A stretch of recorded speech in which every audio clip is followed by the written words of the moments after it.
Imagina a seguinte cena. A árvore na calçada aqui na frente, o smartphone no nosso bolso, até tipo o próprio protocolo de internet que a gente usa para gravar hoje. Certo. E se todas essas coisas, das mais orgânicas até as mais tecnológicas, tivessem algo em comum? Aham.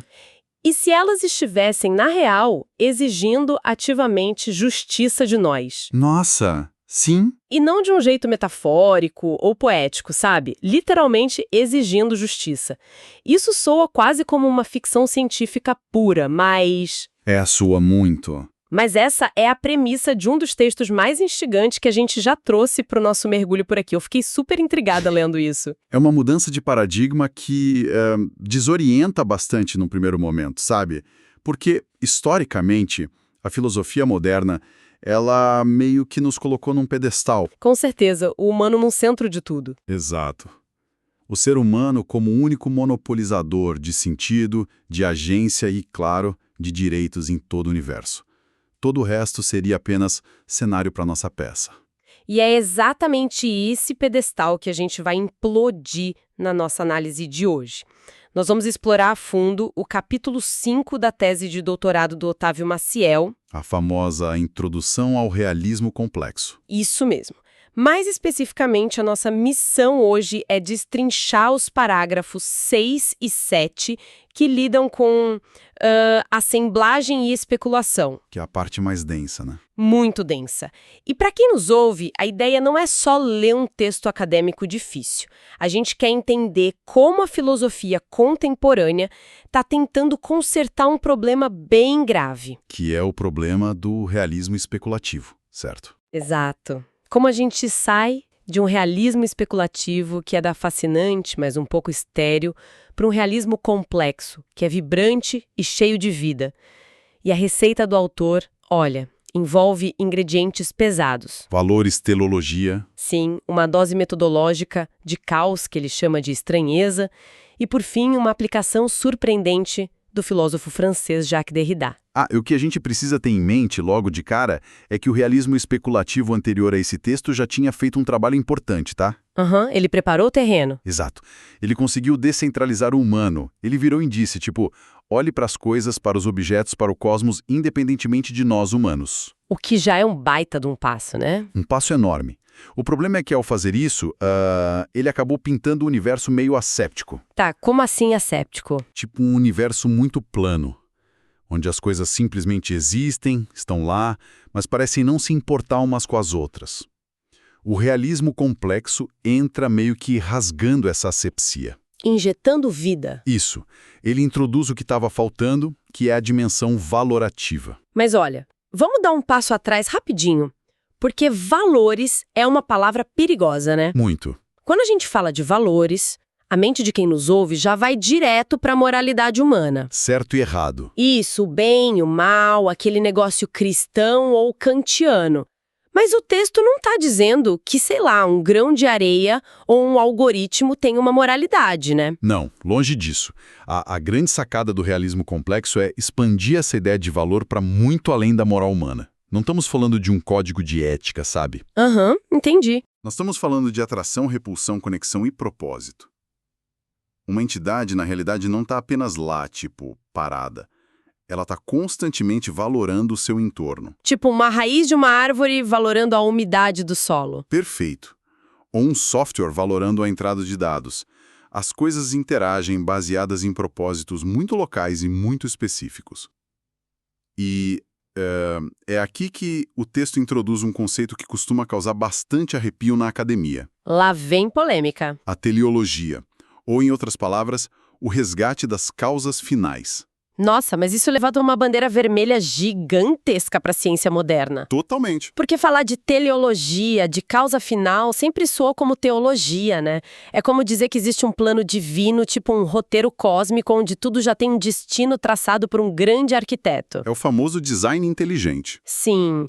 E a ciência lutou durante séculos para se livrar dessa ideia. E lutou com muita razão. Mas aí que tá, o autor faz um alerta vital no parágrafo 6. A modernidade, baseado essa repulsa numa herança escolástica que foi meio distorcida. Como assim, distorcida? Confundiu-se a teleologia, que é simplesmente O direcionamento de algo para um fim com a ideia de criação. Ah, com um plano imposto de fora para dentro. Exatamente. O realismo complexo que é a teleologia de volta, mas extirpa completamente a teologia. Não tem um Deus puxando as cordinhas. A teleologia aqui é uma orientação interna, sabe? Interna ao próprio objeto. Isso, é o impulso intrínseco de um sistema, de um objeto ou de uma rede de buscar conexões, de se estender e se estabilizar no seu próprio ambiente local. Deixa eu ver se eu consigo visualizar isso de um jeito mais tátil para nossa audiência.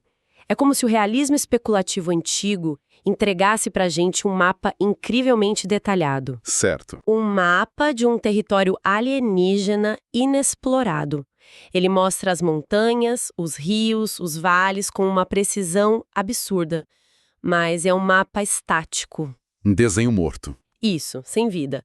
Aí vem o realismo complexo, pega esse mesmo mapa e adiciona gravidade e magnetismo. Adorei a analogia. A teleologia seria, então, essa gravidade própria das coisas, né? Puxando a água dos rios para o mar, fazendo as montanhas atraírem as nuvens, tudo se move, tudo tem uma força motriz, mas não porque uma mão invisível está desenhando o processo de cima. E eu até adicionaria a essa sua analogia que essa gravidade não é nada uniforme. É um campo de forças totalmente bagunçado. Tá, um campo caótico. Isso. A inteligência moderna, naquela ânsia de ser puramente mecanicista, ela tratou a matéria como algo inerte, sabe? Algo passivo que só se move se alguma outra coisa bater nela, tipo bola de bilhar. Uhum. O texto do Maciel restaura a dignidade da agência natural. O mundo está vivíssimo, cheio de entidades tentando realizar suas próprias satisfações ao mesmo tempo. Mas aí é que tá. Se o mundo tá cheio de coisas com suas próprias agendas esbarrando umas nas outras o tempo todo, vai dar confusão. Buscando os seus próprios fins sem um roteiro mestre organizando tudo, o resultado óbvio disso é uma bagunça colossal. Exato. E o que nos leva diretamente à introdução da estranheza. A famosa weirdness, lá no parágrafo 6. Sim, a weirdness. Esse é o ponto onde o texto diagnostica uma falha metodológica muito forte em muitos pensadores. A gente tem o péssimo hábito de ignorar o caos. De tentar limpar a sujeira da realidade, né? Exatamente. A gente tenta limpar o obscuro. Mas, se a realidade não é um relógio suíço perfeito, lidar com ela exige abraçar a confusão. Então, o autor propõe a introdução metodológica dessa estranheza, que ele divide em 3 tipos. 3 tipos de estranheza. Qual é o primeiro? O primeiro é a estranheza ontológica. E olha, ela traz uma inversão que costuma bugar muito a cabeça das pessoas. Eu tô pronta para ter a cabeça bugada, pode mandar. O texto argumenta que a matéria-prima do universo é o caos absoluto, a contingência infinita. Portanto, a verdadeira anomalia, o que deveria nos causar o mais profundo espanto ou estranheza, não é o caos, é a regularidade. Peraí. Eu preciso protestar contra isso. Porque isso vai contra absolutamente tudo que a gente aprende desde a escola. Eu sei, é contra-intuitivo. Nós fomos ensinados que a ordem é a base do universo, é a regra de ouro, e o caos seria o acidente, o ruído no sistema. A exceção. Olha, se eu pego, esse meu copo de vidro aqui agora e deixo ele cair no chão, vai estilhaçar. Ele se espatifa em 1000 pedaços. O caos parece ser o destino inevitável de todas as coisas. Ele quebra, ele desordena. Não me parece, de jeito nenhum, que a ordem seja anomalia. Parece que ela é a única coisa que a gente tenta desesperadamente manter contra uma força esmagadora de caos. Sim. Mas olha que fascinante, o seu exemplo do copo caindo é justamente a prova do argumento do texto. Como assim? O fato do copo quebrar, de a entropia reinar, e a desordem ser avassaladora, tudo isso prova que a contingência e o abismo são a norma. O fundo da realidade é turbulento mesmo. Tá. Então, se o universo o tempo todo empurra tudo para o caos, o que é realmente bizarro nessa história? O fato do copo existir, em primeiro lugar. Exato. É o fato de que, em algum momento, átomos se estabilizaram. É o fato de que uma fábrica conseguiu criar um sistema isolado que moldou a areia, superou o calor e fez um copo de vidro perfeito. Nossa, É o verdade. fato de que existem ecossistemas que mantêm um equilíbrio super delicado por milhares de anos. Num mar infinito de acaso e destruição, a existência de leis físicas constantes e de ordem é a maior das estranhezas. A ordem é um milagre absurdo. Nossa. Isso muda totalmente a lente pela qual a gente observa qualquer coisa. Muda, né? Se a ordem é a exceção milagrosa, então qualquer teoria que tente explicar tudo de forma limpinha, como se o universo fosse tipo um quebra-cabeça perfeito, onde todas as peças se encaixam magicamente, Ela está mentindo para nós. tá mentindo feio. Uma teoria que higieniza a realidade e falha completamente em capturar o mundo. E isso nos conecta ao segundo tipo de estranheza, a estranheza metodológica, que o autor chama de retroativa. Tá, e o que significa essa estranheza metodológica retroativa? Bom, se a regularidade é um ponto fora da curva, a forma como a gente lê a história e a filosofia também precisa aceitar quebra de expectativas.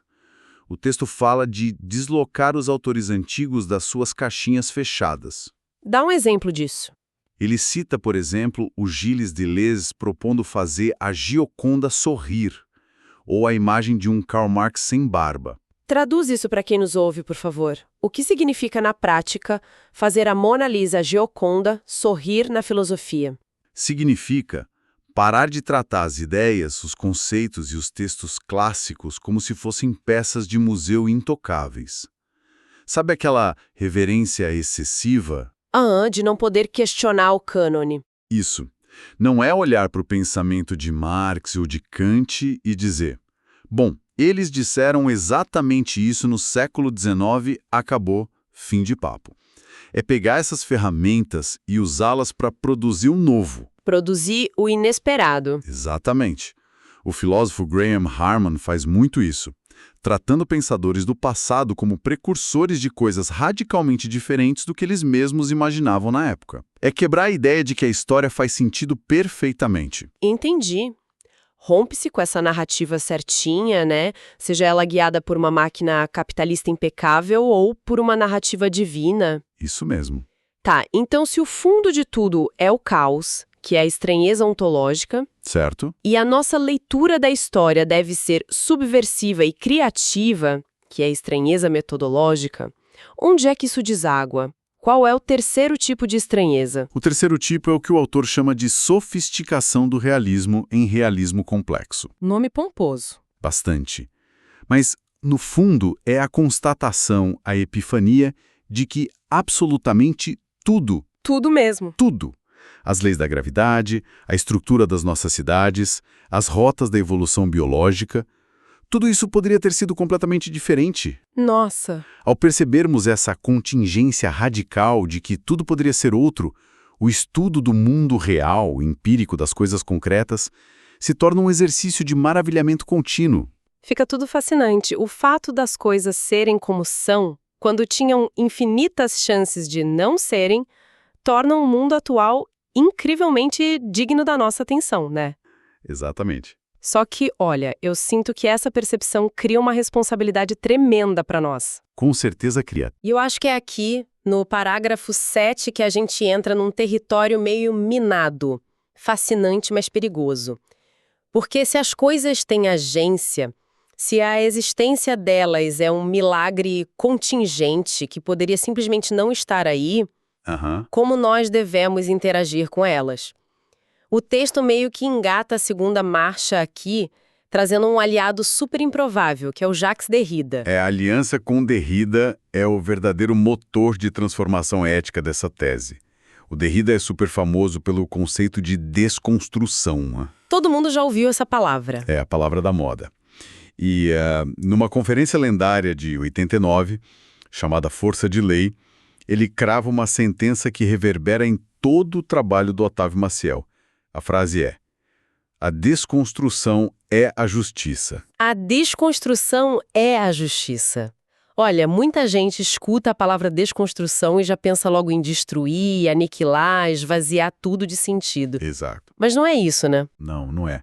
O Derrida faz uma separação cirúrgica entre o que é o direito, a lei, e o que é a justiça. Como ele separa isso? Essa separação é o coração do pensamento dele. O direito... As leis escritas. Isso, os códigos penais, as constituições. O direito é algo fabricado. Ele é humano, condicionado pela história, e justamente por ser construído, ele é infinitamente desconstruível. Ele tem que ser revisado. Ele pode falhar. Ele falha muito. Já a justiça, com J maiúsculo, é indesconstruível. Indesconstrutível. É. Ela não é algo que a gente possa, segurar nas mãos e escrever num papel e dizer, pronto, alcançamos a justiça perfeita. Aham. A justiça é uma exigência incondicional. É um horizonte absoluto. A desconstrução, na verdade, opera nesse intervalo estreito entre o direito falho que a gente tem hoje e a justiça impossível que nos chama lá do futuro. Um aplicativo que a gente está usando agora. Ele é super útil, mas ele é cheio de bugs, ele trava de vez em quando, ele fica obsoleto diante de novos vírus. Exato. Ele precisa ser reescrito e atualizado constantemente. Ou seja, ele é desconstruível. A justiça, por outro lado, não é um código que você digita.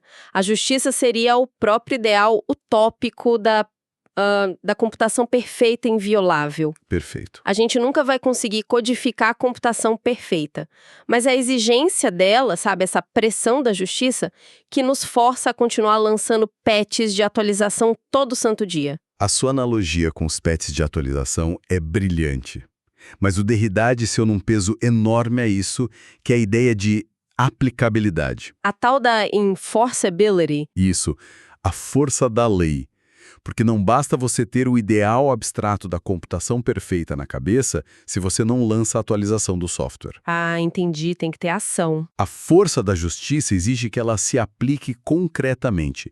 Uma justiça que não intervém, que não tem força para moldar a realidade concreta, é só um devaneio. E, portanto, ela é injusta com quem ela queria defender. Ela demanda compromisso prático. Sim, demanda ação empírica. E é por meio dessa força que se introduz o conceito que é, talvez, o mais espinhoso do Derrida, a différence. Opa, pausa dramática. Peraí. A famosa différence, Aquela mesma. aquela com A no francês, meu cérebro deu um nó total nas primeiras vezes que eu li sobre isso, juro. É normal dar um nó. Porque tem todo aquele jargão acadêmico pesado, eles falam de força diferida diferente, quebra da oposição estrita entre nomos, que é a lei ou a cultura, e physis, que é a natureza. É muito termo grego e francês misturado. Traduz isso para nós, por favor. Ninguém precisa de um dicionário de grego antigo para entender a própria realidade. Explica isso de forma palpável. O que é essa diferença atuando no mundo? Tá, vamos lá. Vamos abandonar o jargão. A différence significa basicamente duas coisas acontecendo ao mesmo tempo. Adiar no tempo e diferenciar no espaço. Adiar e diferenciar. Tá. Imagine que a natureza, a physis, e a cultura, o nomos, não são duas caixas totalmente separadas. Como a gente costuma achar que são. Exato. A gente sempre achou que de um lado está uma floresta intocada, lá na Amazônia, natureza pura, e do outro lado está a Avenida Paulista em São Paulo, cultura pura. E o Derrida diz não. Ele diz um enorme não.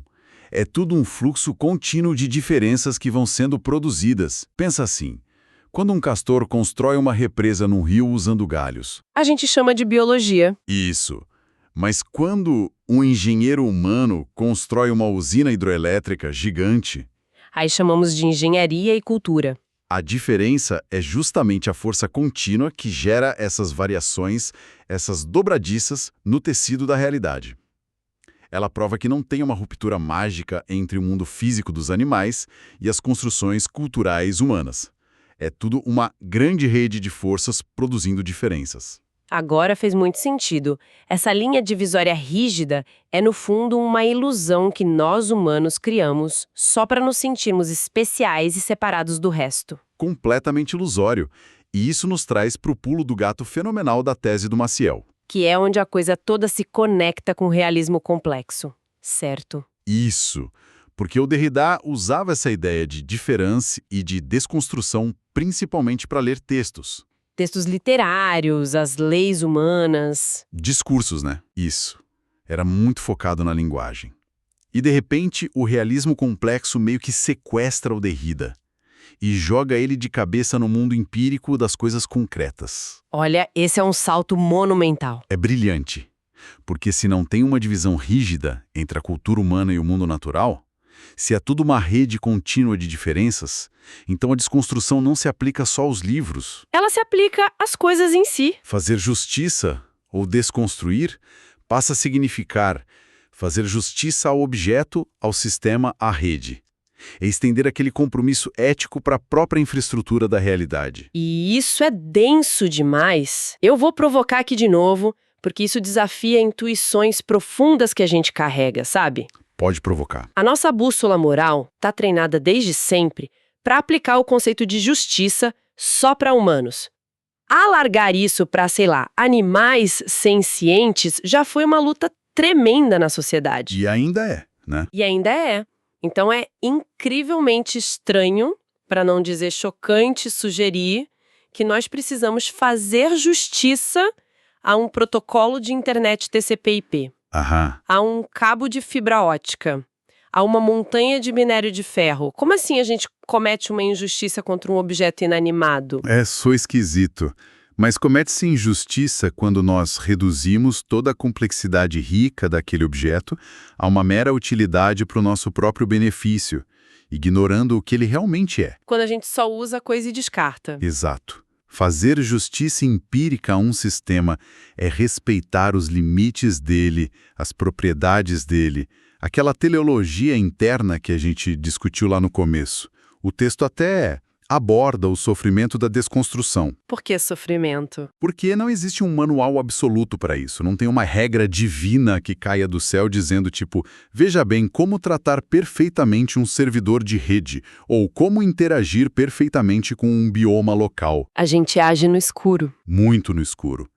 Mas a necessidade urgente de agir exige que a gente pare de violentar a complexidade das coisas com totalizações teóricas preguiçosas. Nossa. Isso significa que toda vez que a gente tenta simplificar o mundo, exprimindo ele naquelas nossas caixinhas humanas superlimitadas, A gente tá errando feio. nós estamos sendo, na verdade, epistemologicamente cruéis, né? É uma ótima definição. Crueldade epistemológica. Porque, pensa bem, quando a gente olha para uma floresta hipercomplexa, cheia de relações vitais, e só consegue enxergar madeira para extração, a gente está mutilando a verdade inteira daquele sistema. Ora, os nós, as latências, o hardware que esquenta, as vulnerabilidades sociais da rede, ele não está compreendendo a estranheza profunda daquilo. Ele está cometendo uma injustiça com a rede. O realismo complexo, ao misturar Derrida com a ontologia, assim, ele nos diz uma coisa muito séria.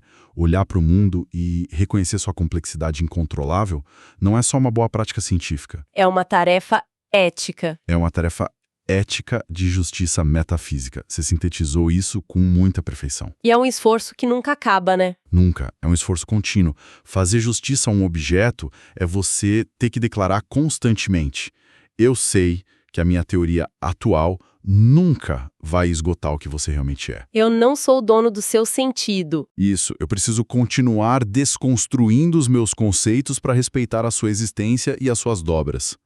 É um baita convite para habitar o mundo com uma humildade afiada.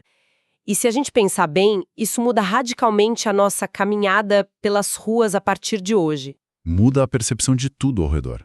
Porque se cada sistema, cada pedaço de tecnologia ou de natureza carrega uma agência própria, uma estranheza fundamental que exige que a gente faça justiça a ela, a forma como a gente passa pela vida, sabe, sempre correndo, sem prestar devida atenção nas coisas ao redor, soa quase como um crime ontológico. Uma negligência profunda. Será que a nossa compreensão superficial da cidade em que moramos, do ecossistema local, ou até mesmo da inteligência artificial que nos ajuda no dia a dia, é, no fundo, uma grande injustiça contra a teia da realidade?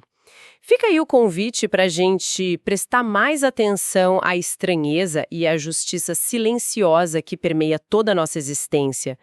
Não somos os únicos monopolizadores de sentido, e, na real, essa é a parte mais libertadora de tudo isso.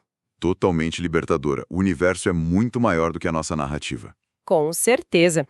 Bom, chegamos ao fim desta série de episódios sobre metodologias no realismo complexo. O que você achou? Deixe seu comentário e seu like se inscrevendo no nosso canal para as próximas discussões que vão elaborar a teoria categorial do realismo complexo.